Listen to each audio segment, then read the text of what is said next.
thank you all for attending today's event. It is a special event today, an interactive session between Ms. Srimani and Mr. Viren Bhagat. Ms. Srimani herself is a passionate curator of jewelry, art, artifacts, interiors, and textiles. She has been a member several times on the Film Certification Board at regional and national levels. She was a board member of Delhi Crafts Museum, Salarganj Museum, and the National Khadi Board. She also leads a program in an organization called Landmark Worldwide, which works in the domain of transformations. Now, without further ado, I would like to invite Ms. Srimani to begin the session and invite Mr. Viren Bhagat. Thank you. Welcoming Mr. Viren Bhagat to this show today. Very kind of you, sir, to be here today where you have not been allowing anybody else to do this. We're really touched by having you here.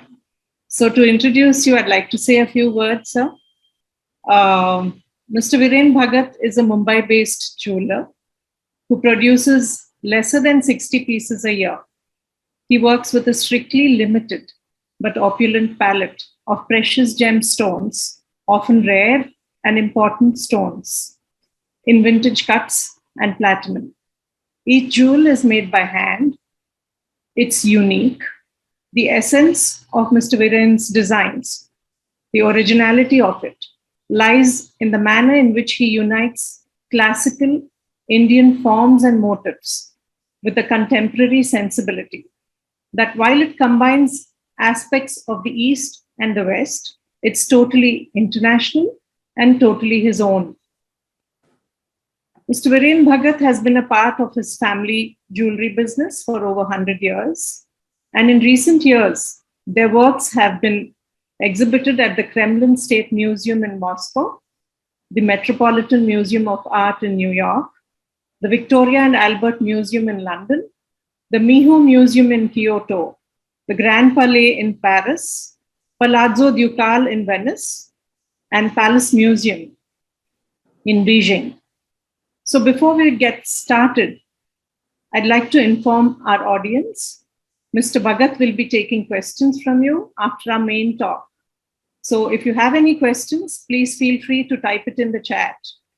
And you can also raise your virtual hand or your literal hand, your physical hand. And we will answer a few of them at the end of the session.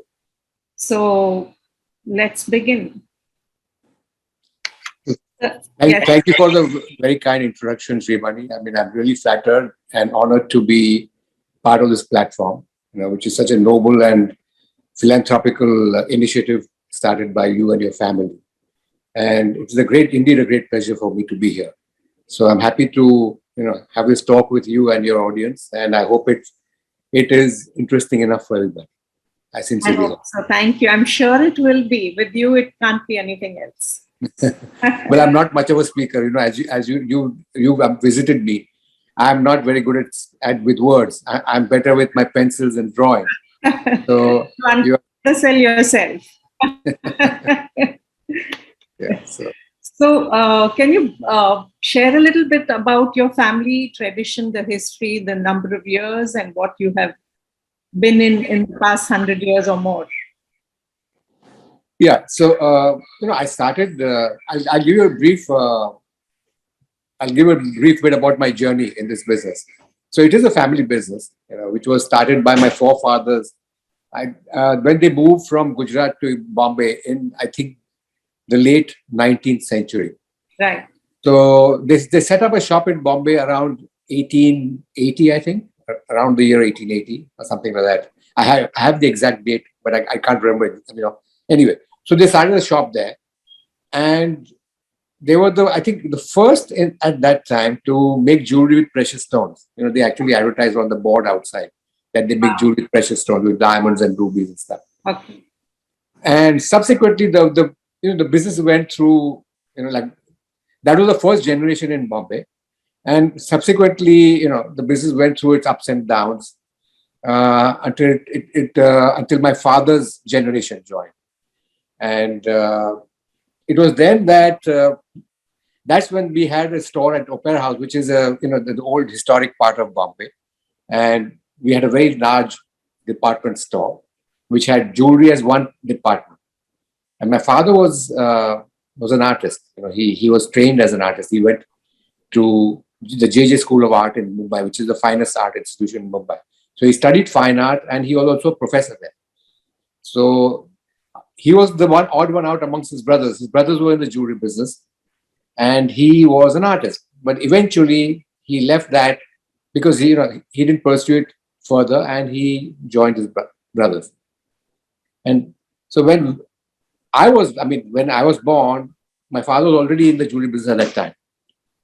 And I started working at quite a young age. So I would go to the shop just as a curious child and putter around, see, what they would do. Sit at that table with my uncle, my father, the brothers. And it was a large shop, and upstairs we had a workshop. It was very old school business where the workshop and everything is in-house. So we had a large workshop upstairs because it was a very big space. So I would go and spend time there, in the workshop, sit with and just watch the craftsmen work. And I was fascinated. So I think, it was very early exposure, and the interest grew from there. The interest for jewelry and the way the craftsmanship was done. I was fascinated. And I've always seen my father draw. So, that fascination also came in because I would watch him draw. And if I had any drawing project in school, my father would sit with me and help me with that. So, but I didn't go to any art school. But clearly I had a talent. I think obviously I inherited from him to draw. So that's how the interest in the business grew. I would like doodle, and then eventually doodles became into slightly finer drawings. And then eventually, it's taken years, but it's evolved into what I do today. That's such a wonderful combination. Yes. So I was fortunate, I think, in many ways, because first I had this family business, which I got interested in, which is wonderful. And then I had a father to guide me, with my drawing. So, yeah, very fortunate in that sense. And I think to be able to find something at a young age, which you love, that is, today I see that a lot of youth sometimes struggle with that. So I was very fortunate to find what I loved at a very early age. Right. Yeah. And I think, funny enough, I have two sons now who are with me in the business, and both educated, in fine, colleges in the West. But they've come back, and they joined, and they actually love what they do. Yeah, the kind of passion that they both have, Arun and Jay. It's so lovely. It's such a blessing, actually.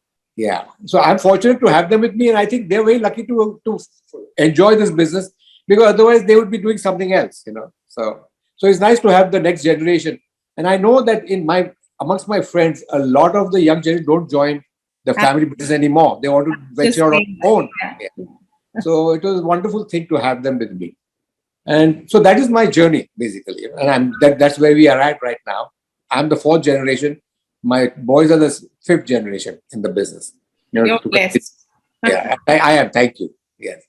So what is the inspiration for these jewelry designs other than the doodling that you do?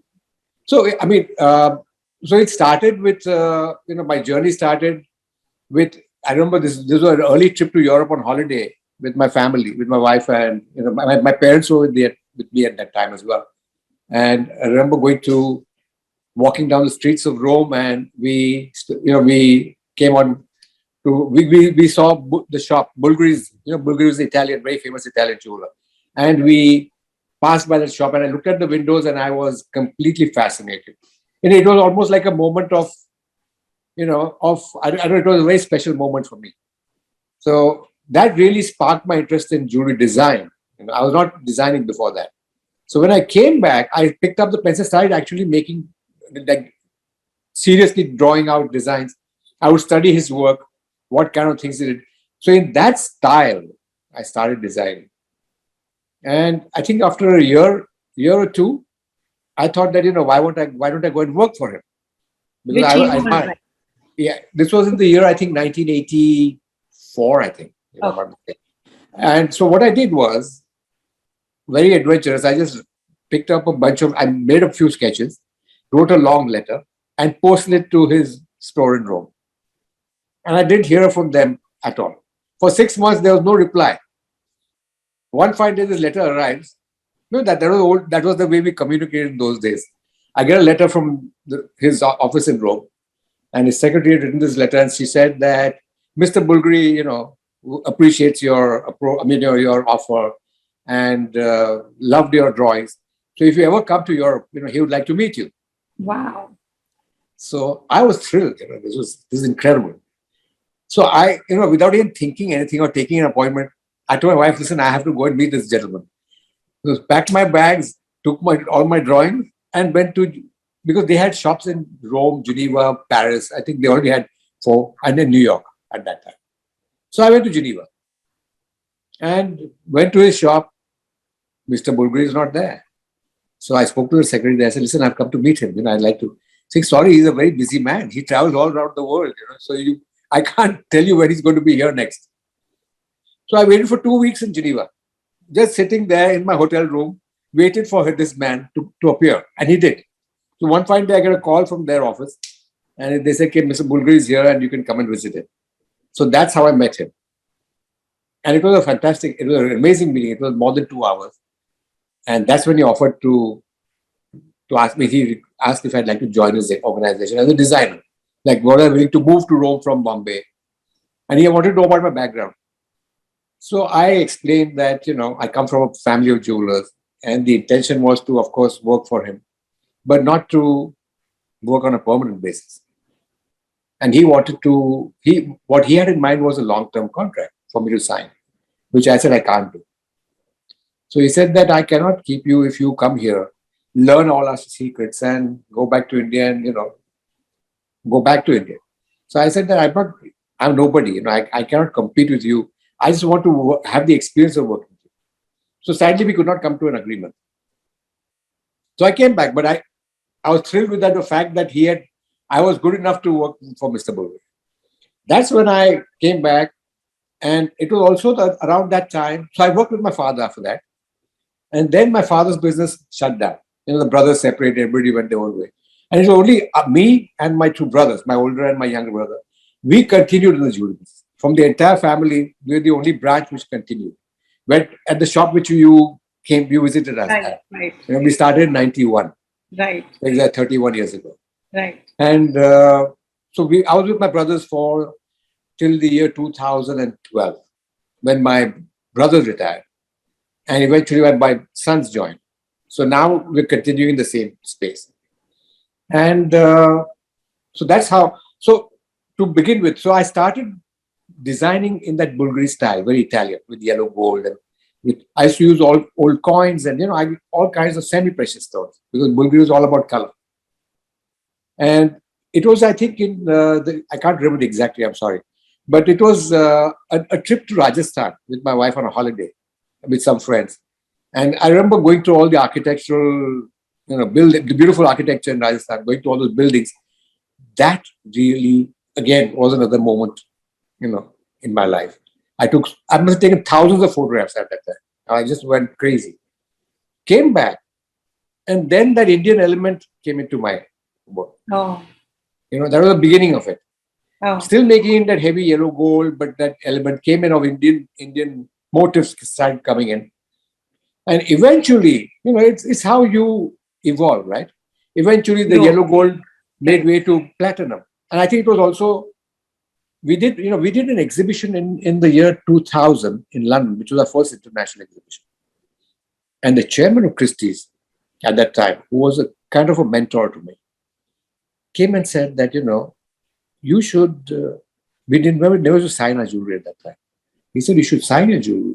And since you make such fine jewelry, you should make it in platinum, not in gold. He think all high jewelry was made in platinum, in the old days. Wow. So I took that advice very seriously. And we switched to platinum. We started signing our work. And so then inherently with the quality of platinum came the refinement, the lightness in the setting. And also the design ethos evolved. But India always remained central to my inspiration. That has not changed even today. That's India, I'm completely madly in love with India and will always be. I'm very proud to be Indian. right. So, in fact, it gives me great pride that now we've shown in so many museums around the world, and I've shown it so many, our work is collected by some really important collectors. it gives me great pride to say that it's from India and that it comes from handmade in India. It's a great feeling. You were sharing about your meeting with Jar and how you both got together to create that book. Yeah, so the thing was that I'd heard of Jar because Jar was already a very famous man in Europe at that time. And this was again our first international exhibition in London in the year 2000, 1999 2000. The first man to enter my exhibition was Jar. I didn't know him personally. I just knew of him. And I got introduced to him. And I told him it was a great honor to meet him. And I was honored that he came to see my exhibition. And he went around that room, I think about 6 times, looking at everything with great interest. And I was surprised, that what is this man doing?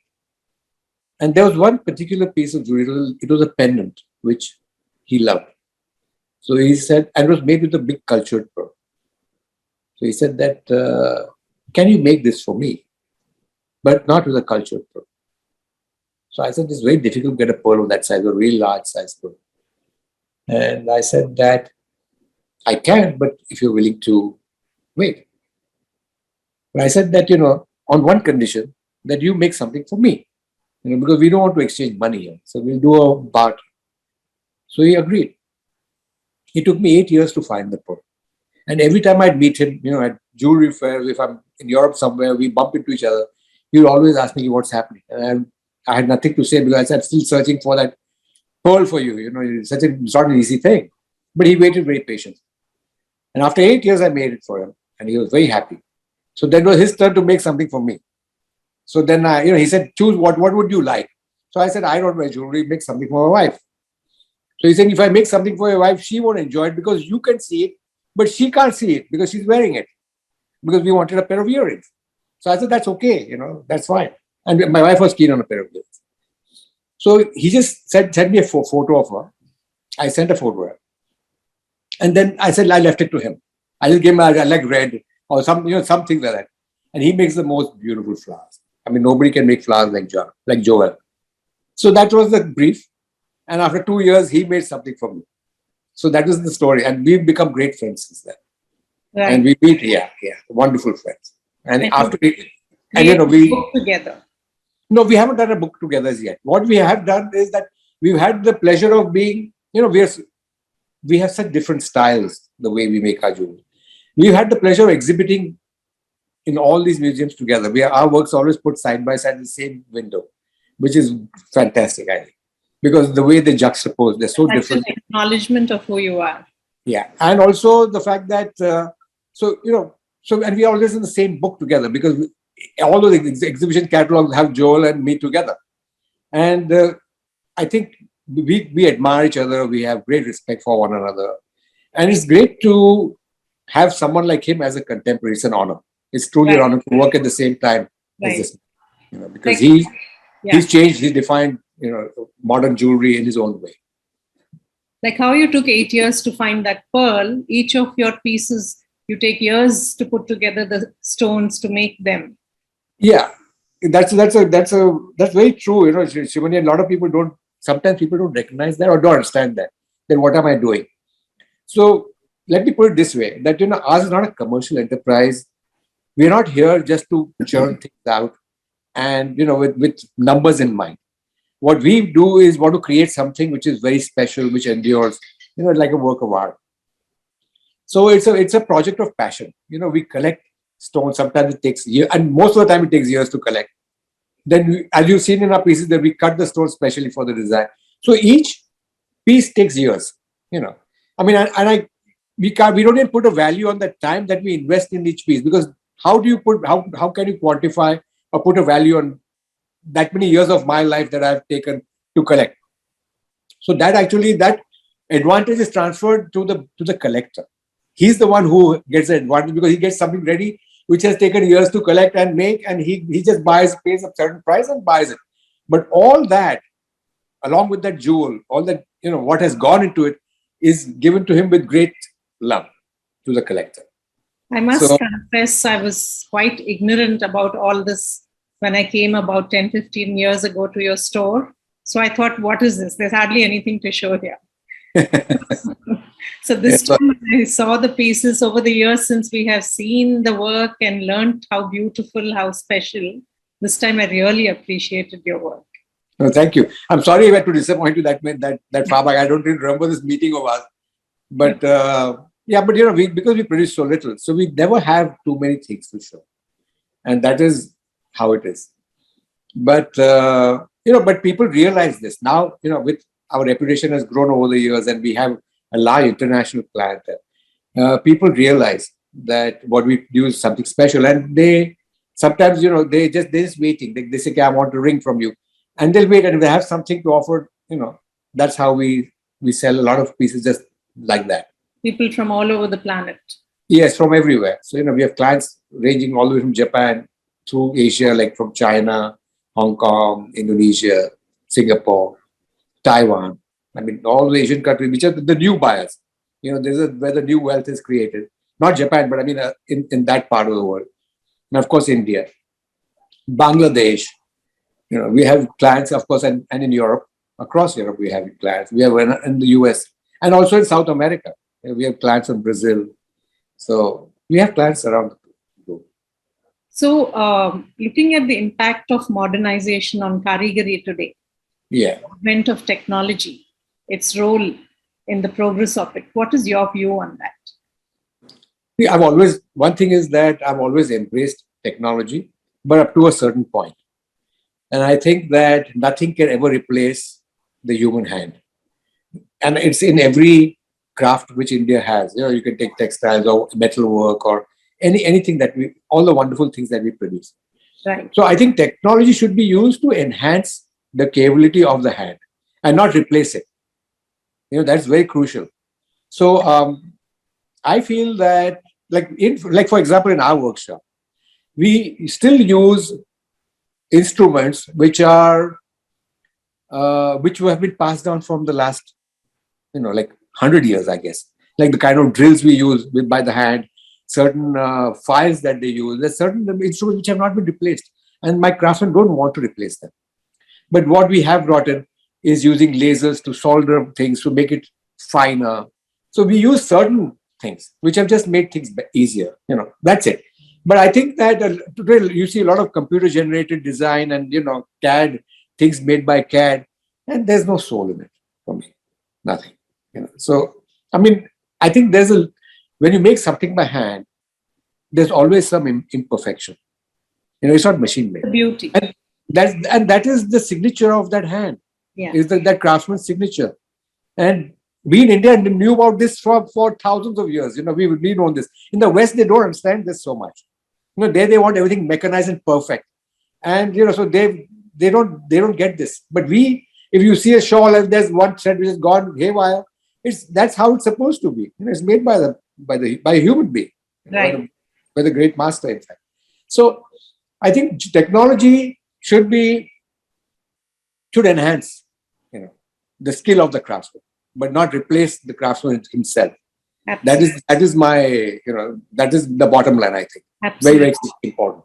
Yeah, the kind of history we come from, the kind of artisans we used to have, and the kind of products we have produced and put in museums all over the world. Yeah.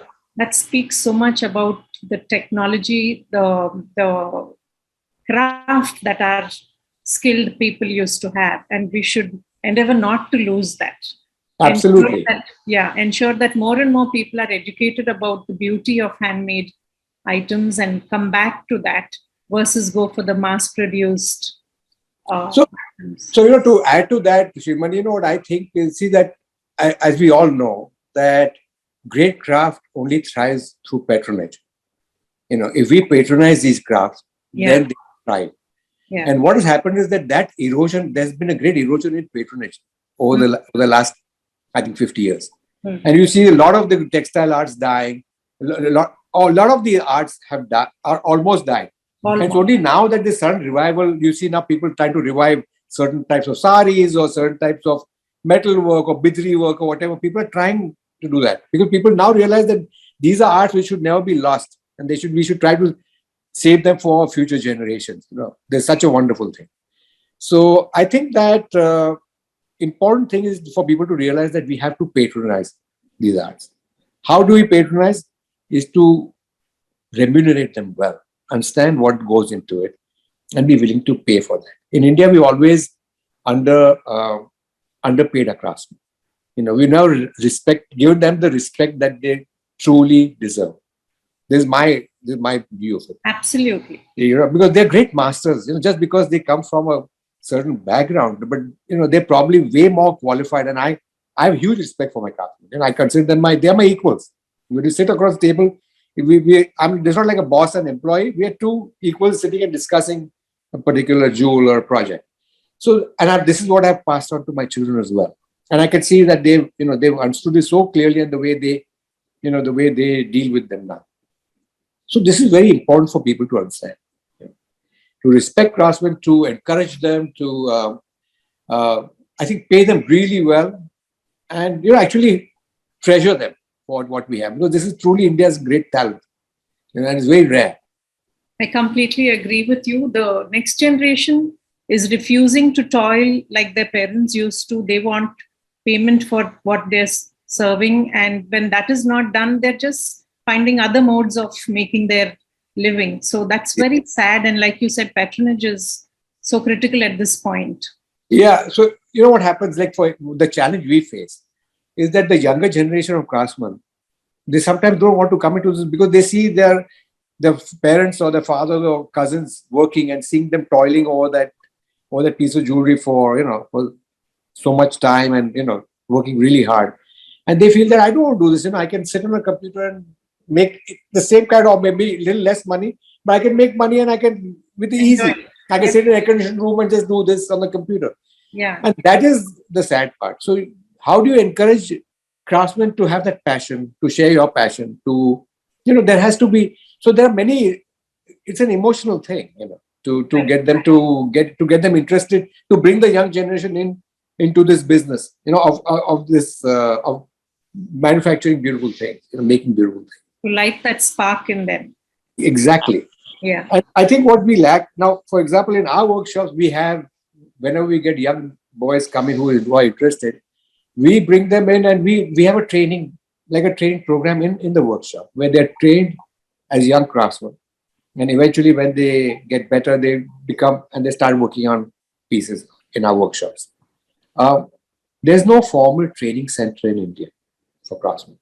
Whereas in the West, like if you go to France, in Paris, they have a college which only teaches jewelry making and all the associated, arts. And it's a college degree. So it's like a 3-year course just to make jewelry. So they take it very seriously.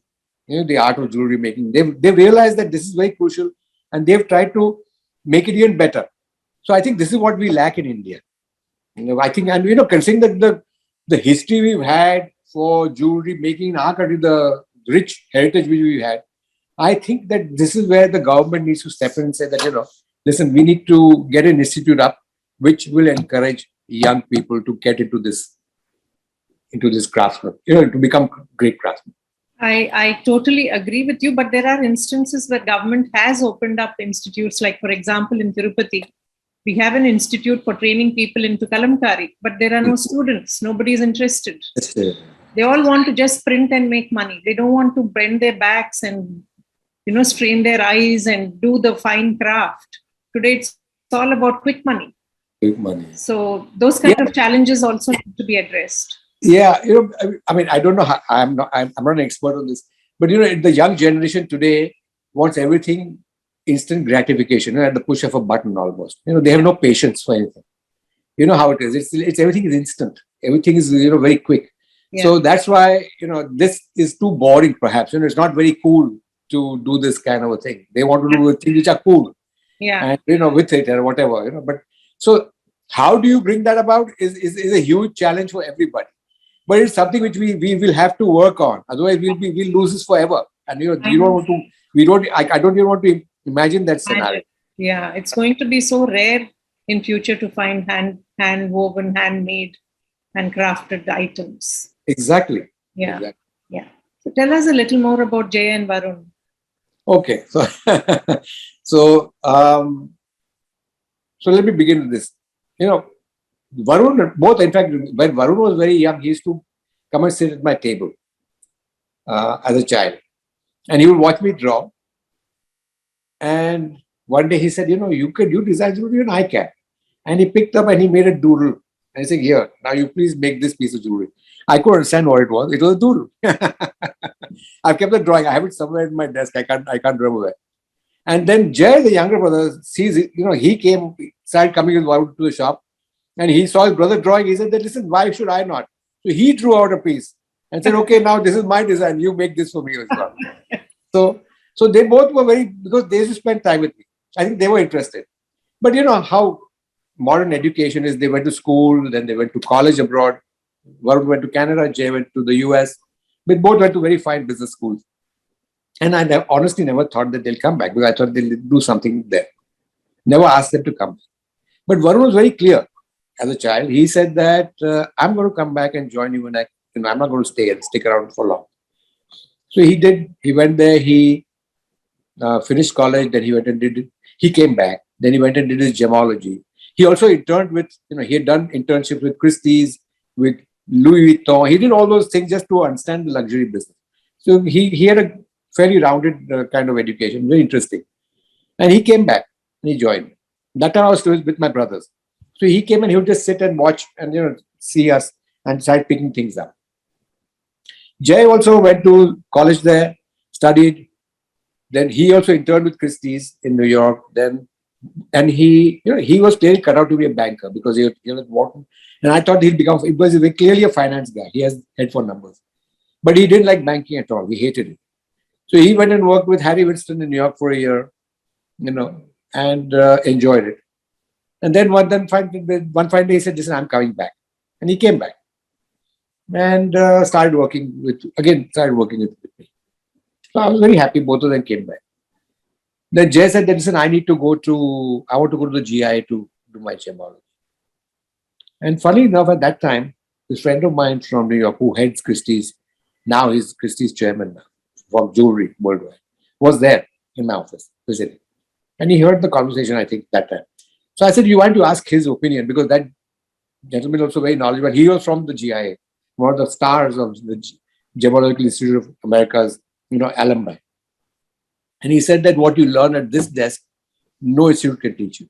So he's saying, don't waste your time. Just sit here and learn here. And surely enough, Jay did that. And I think today he's learned the business very well. Really? So both the boys have picked up the business well. They both design, which is the part which baffles me because they didn't go to art school. But they both have they have an amazing talent to draw. They draw beautifully in the same way that I do with these pencil architectural drawings that they do. So they both design. And what I was very clear about from the beginning was that they must learn all the aspects of the business, not just one. So Jay should not just be the finance guy and Varun looking after the workshops and not that. Actually, you must learn everything. So they both learned design. I mean, they both have picked up design. They both involved in the manufacture. Although Varun is in charge of the workshop, but Jay is clearly also in that. Varun also has his foot in the finance part. Although Jay looks after the finance. But the thing is that they've learned all the different aspects of the business, which is very important. Whereas with me, I have no idea about finance. I don't have a head for numbers at all, zero. I can design, I understand manufacture. So I'm truly the creative part of the business. That's what I do. So now they're very much, and now I think they've pretty much taken over the business. I've taken a back seat. I'm more on the creative side, but they run the business day to day. They do everything. They handle clients. They do all that. So that's where they come. Lovely. So to close our talk today, one last tidbit. I've seen all the spaces around you stuffed with books, the stories about how you go and collect books everywhere. Can you say a few words on that? Again, the interest started very early because when I was a child, there was no television or anything of the sort. There was no other distraction. So I was an avid reader, and being around my father was very fond of books. So I think the interest of books started then. And as a child, I remember buying books on art. Going from school, I would go and buy art books from bookshop and gift my father because he liked Impressionism. He liked so I would go and buy those books just for him. without understanding much about them. So I had a great love for books. And that grew, And see, for me to educate myself, I went to university in Bombay and I studied business, which was I have a business BCom degree from Bombay University. So there was no connection to art. So how do I educate myself? And once I got involved in jewelry and jewelry design, I realized that I need to educate myself about India and inspiration and all that. So that's the interest for books. And now it's become a complete passion. I think the first thing I buy when I travel is books. And it's, all that's my main agenda when I travel. I noticed that piles standing everywhere. Oh yeah, in my office it's all over. I mean, there's no place to keep them. They're on the floor. Lovely. Yes. Thank you so much. Namaste. Namaste. How are you, Shrivani? All well. Such a pleasure to have you with us. My pleasure too. Thank you. Thank you so much. Yeah. Thank you so much. And while everybody is taking a survey, I would like to say a little bit about Vishwa Talks. Absolutely. Vishwa Talks is a space to expand the horizons of our minds. Every webinar, we call experts from different domains to discuss and examine opinions, issues, problems, and perspectives. Each webinar is an interactive session where we all walk away with more respect for each other and a deeper understanding of the topic at hand. Every day in the morning when we get up, we open our newspapers. And when we see there is something bad happening everywhere, but we forget all the wonderful people around us and what they're doing. Mr. Viren Bhagat is one such man who's making our world into such a beautiful place. Someone who understands beauty. I totally respect him for that. Thank you. Very kind. Thank you. And thank you to each of the participants for being here, being a participant of the Vishwa Talks. And thank you to Vishwa team. I would like to thank our first fundraiser with Roshni Trust has been funded by Biological Events. A big thank you to them. And a little one, a student with cerebral palsy has been funded with an electrical tricycle out here. In addition to this, I would like to talk a little bit about Vishwa Talks. Vishwa has come out with a new vertical called materials. All of us, it has become a stigma to use pre-owned materials. I have children and my children wore on their cousins' clothes. And my daughters seem to be shopping from across the world and a dress is worn twice.